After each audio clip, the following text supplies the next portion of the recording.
Right now, let's go talk to Aaron McMann. He's with the Wolverine Confidential, MLive.com. He's standing by live at the Metro Health Sports Medicine guest line. Welcome back, Aaron. Good to be back, Bill. Hey, I shared your story about Feinbaum calling Harbaugh the most overrated coach in college football today. From you following Michigan football and knowing what goes on at Schembechler Hall compared to what the fans see on the field, how would you describe Harbaugh's first 5 years? Would you use the word overrated? Yeah, I don't think I'd go that far. I will say that seems to be a popular opinion from folks maybe outside the state or maybe that don't follow the program day in and day out.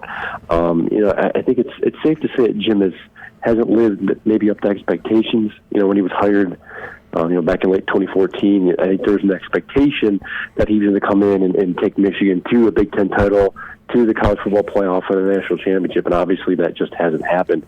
So I think you can say he hasn't lived up to expectations. To call him a failure or overrated is tough for me to gather. Just because if Michigan were to turn around and fire him tomorrow, or he would decide to leave tomorrow, I would suspect there would probably be 100 college football programs around the country that would take Jim Harbaugh to be their coach in a heartbeat. I mean, he's been successful wherever he's been.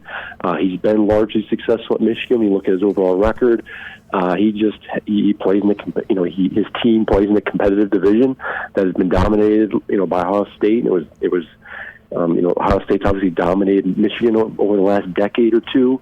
So there's a lot going against him. To call him overrated, I think that was more of a headline-grabbing thing from Paul Feinbaum. And keep the first time Paul Feinbaum has taken a shot at Jim Harbaugh. It seems like every year this time he says something about Jim to kind of rile up the base and rile up the Big Ten fan base. There are a lot of opinions out there about Harbaugh, but I wouldn't go as far as...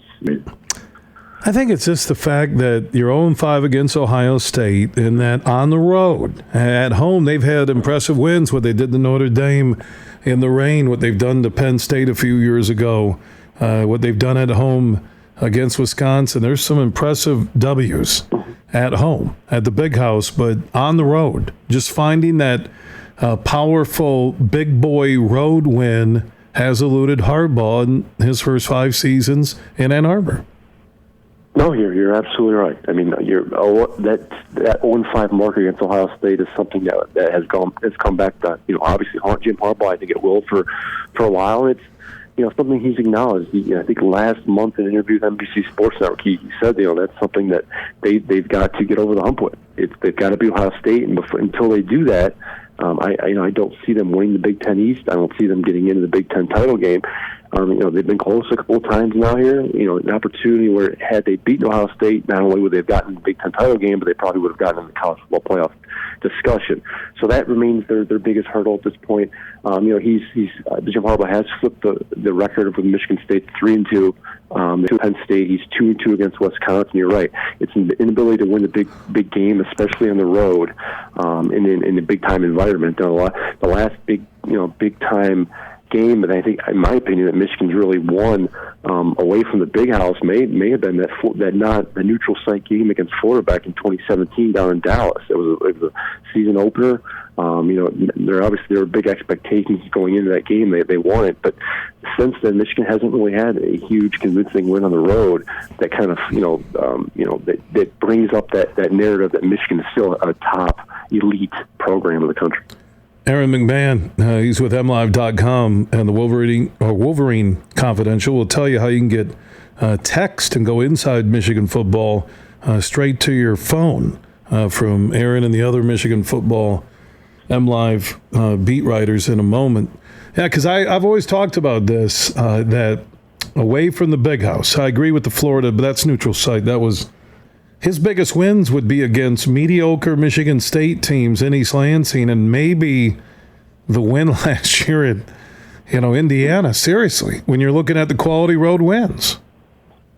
Yeah, you're absolutely right. It almost seems like they're a different team in Ann Arbor than they are on the road. Whether it's unprepared or just a lack of game plan, or they're not as good of a team, and I think that's what it boils down to. Michigan's had a series of missteps from a recruiting standpoint the last couple of years. They just haven't been able to get the top tier talent that Ohio State is getting. Michigan the last few years has been competing more against Penn State and Wisconsin and Iowa for recruits than it has been against Ohio State, and that's where I think you're starting to see the difference when it comes to those big time games at the end of the year against Ohio State in the bowl games where Michigan's losing against SEC schools.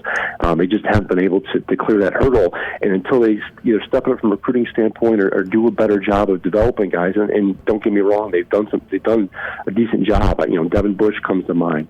They did a decent job with Sean Gary, although folks have been critical that maybe he didn't live up to his potential either.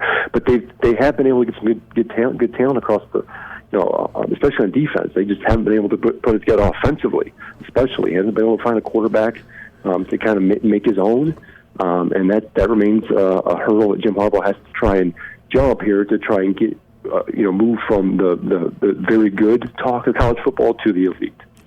Aaron McMann, MLive.com. He has the Wolverine Confidential. You can get text straight to your phone from Aaron and other Michigan MLive writers.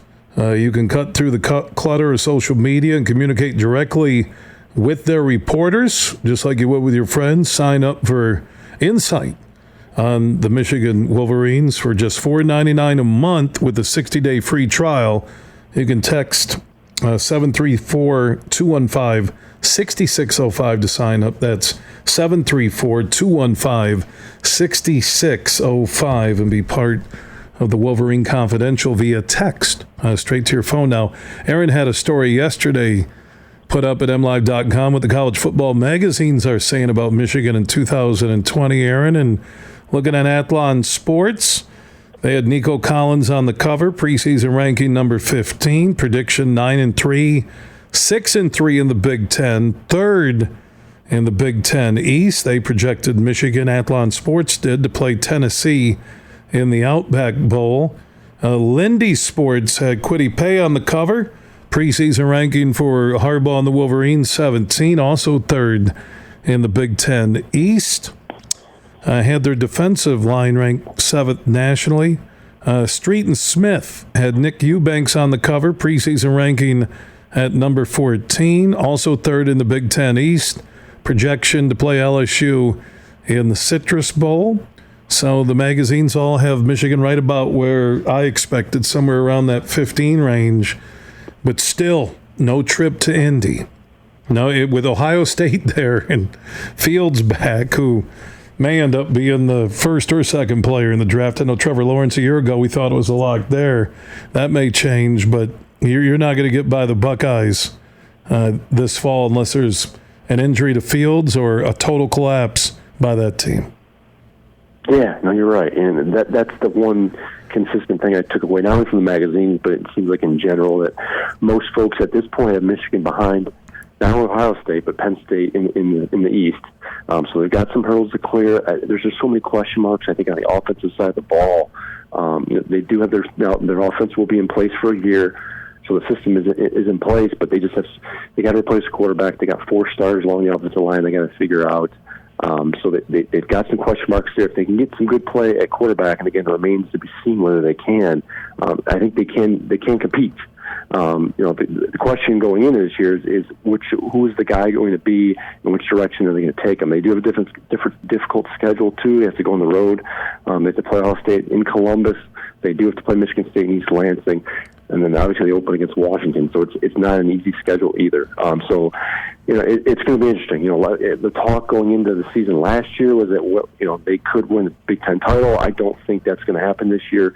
But again, most folks seem to have Michigan and Harbaugh winning 8-10 games again, right about where they're usually at. But they've got to win 1 or 2 of those big ones. Otherwise, we're going to be right back next summer in a very similar situation. Jim Harbaugh will have 1 year left on his contract, and folks will be wondering whether, if and when he can get over that hump. A lot of those magazines harp on that 0-5 under Harbaugh against Ohio State. 8 straight losses to the Buckeyes by Michigan football, including the 3 years before Harbaugh came aboard, and also the fact that they haven't been to the Big Ten title game as a school ever. They've never been to Indy. A bright spot, Jalen Mayfield ranks at number 4 among Lindy's top 10 NFL talent from the Big Ten.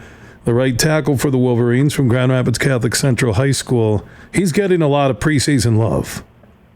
He is. His name has come up a couple times now in early 2021 NFL mock drafts as a potential first-round guy.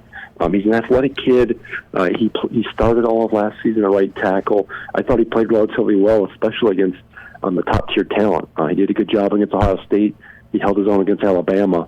Now we're going to see how he can kind of hold up with some inexperience around him on the offensive line. If he can duplicate what he was able to do last season and take that next step, I think we're going to be hearing his name more and more come NFL draft boards. I mean, and keep in mind it's only going to be his junior season, so he'll have another year left. But he's a talented kid. They like him a lot.